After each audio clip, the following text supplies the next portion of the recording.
Alrighty, all, I am real excited to bring you this show today because I am about ready to throw down my favorite roast for some of my favorite sandwiches on my Denali 425. My name is Tommy, and of course I am with Monument Grills. So look, you heard me correct. This is going to be one of my favorite recipes when I want to throw down a nice roast, cook it nicely medium rare, and whip up one of my favorite sandwiches. This is the perfect time of the year for that.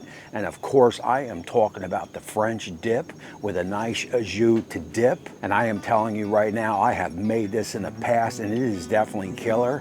What I want to do here is let's turn our attention down to the board. Let me show you our simple ingredients, and then we will get on over to the Monument Grills Denali 425, fire that up, and start to cook. I'm going with about a 4-pound top round. You can go a sirloin, you can go a top or bottom round, either or. Any of those will work just as good for you. You see we got some nice marbling in this one. This is a nice piece of meat. I do like that it is about the same size from top to bottom all the way across.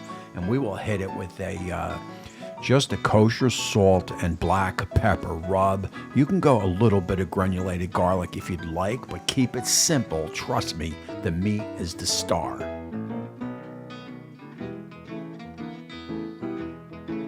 And obviously you want to get all sides and get plenty of it on. This is a nice piece of protein and she could definitely take it.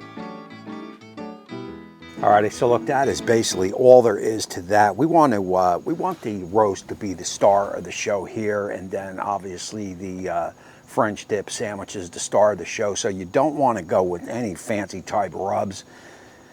Just a kosher salt, a black pepper. If you want to put a little bit of granulated garlic on there, you can. Other than that, man, just leave it like this. We are going to let this sit here on the board, come up to room temperature a little bit, probably for about 15-20 minutes or so. That is going to allow that rub to do its thing. The meat will start to sweat it out. In the meantime, we will get on over to my Denali 425. We will get that fired up because we are going to sear this off. Then we are going to lower the pit temp and cook it to that perfect 120, 125.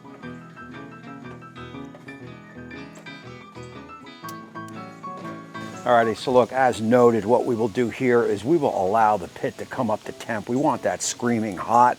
I am talking 500-600 surface temp if we can get it there, which I know we can.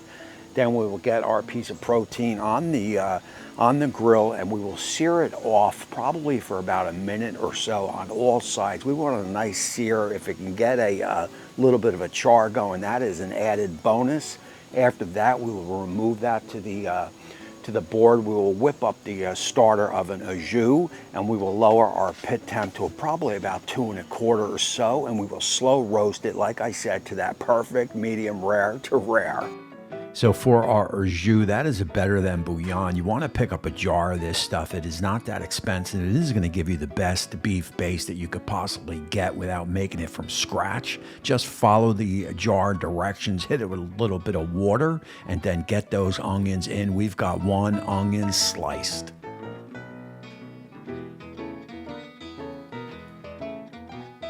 So there's all kinds of ways that you can sear off this meat. You can do it in a cast iron skillet, or you can do it just on the grill like I am doing. We are going to go about a 1 minute or so, then we will flip it. We will try to get all sides. Probably total sear time is going to be about 4 or 5 minutes.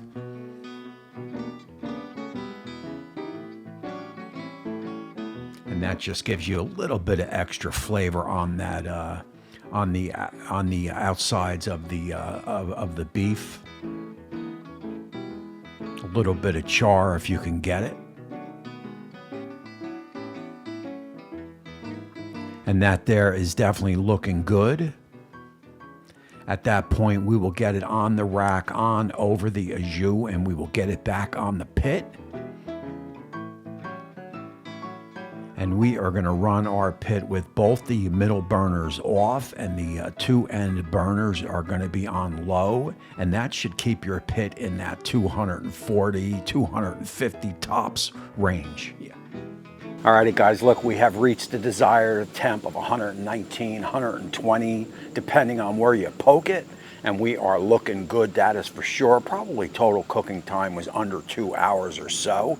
Let's get it off. Let's get a little bit of a peek at it. Then I got it all set up in the shack where we can get a little bit better of a view. For rare, you want to go about 120. You don't want to go much more than that, as you will get about 4 or 5 degree carryover.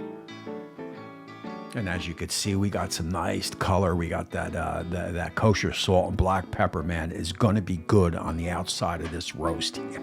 So guys, look, by far, that is the most simple, rewarding cook that you could ever do. Medium rare to rare roast beef, French dips. I mean, how could you beat it? We will let this sit here probably for about another 10 minutes or so. I will set up, I've got a little bit of a slicer. I will give that a shot to see if that'll work. Otherwise, we'll have to hand slice it, and I'll bring you back for all that. So I picked up this slicers from Vivor. It is, I think I paid about $79 for it, and for as much as I used a slicer, this works perfectly. I will get some nice thin slices of roast beef on the tray, and as you can see, we definitely nailed that rare, and for me, that is important.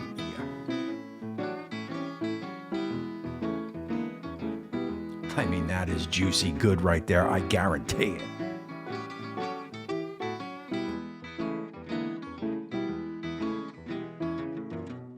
So here we go on the sandwiches. You want a good old crusty piece of bread. I got a little bit of butter on the bread, and I also got some Swiss cheese in there. I will lay out my roast beef. I will get it wrapped in foil, and I will get it back in the pit for probably about 5 minutes or so, just to melt that cheese, to heat it up a little bit, and to get that butter going here.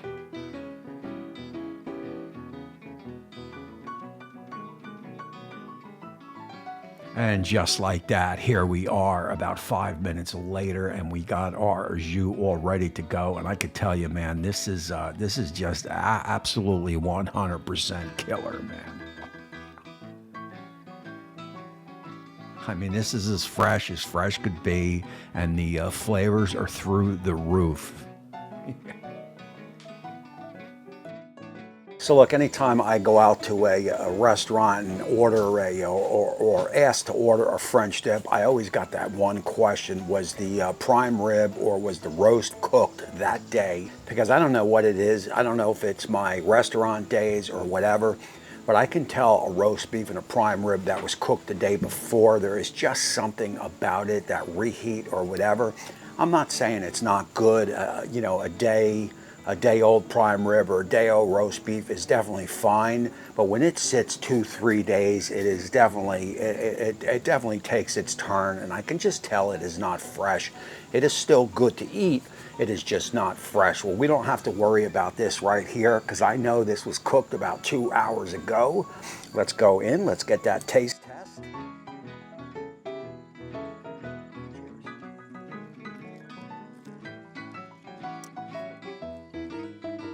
Alrighty guys, so look, I don't know what it is, but fresh roast beef just hits me right here, man. It is a flavor that I have loved for years, especially when it is done to that rare to medium rare. You put it on a crusty old piece of bread like this with some those onions, that salty au jus, the Swiss cheese. Again, the bread is nice and crusty. It's got that crusty top while still maintaining the softness inside. I mean, this is a flat out 10 out of 10, and I only paid about $15 for this whole roast beef here, and this will feed, you know, this will feed me for the next couple of days. I mean, you could slice it a little bit thicker, you know, and serve it with mashed potatoes and so forth, or you can just have French dip sandwiches for the next 2-3 days. I mean, this puts lunch meat to shame. I mean, this is you can't get better than this. That is going to close out this show, man. Again, my name is Tommy. I appreciate you all for watching. I appreciate Monument Grills for allowing me to cook for them. And until next time, we will see you soon.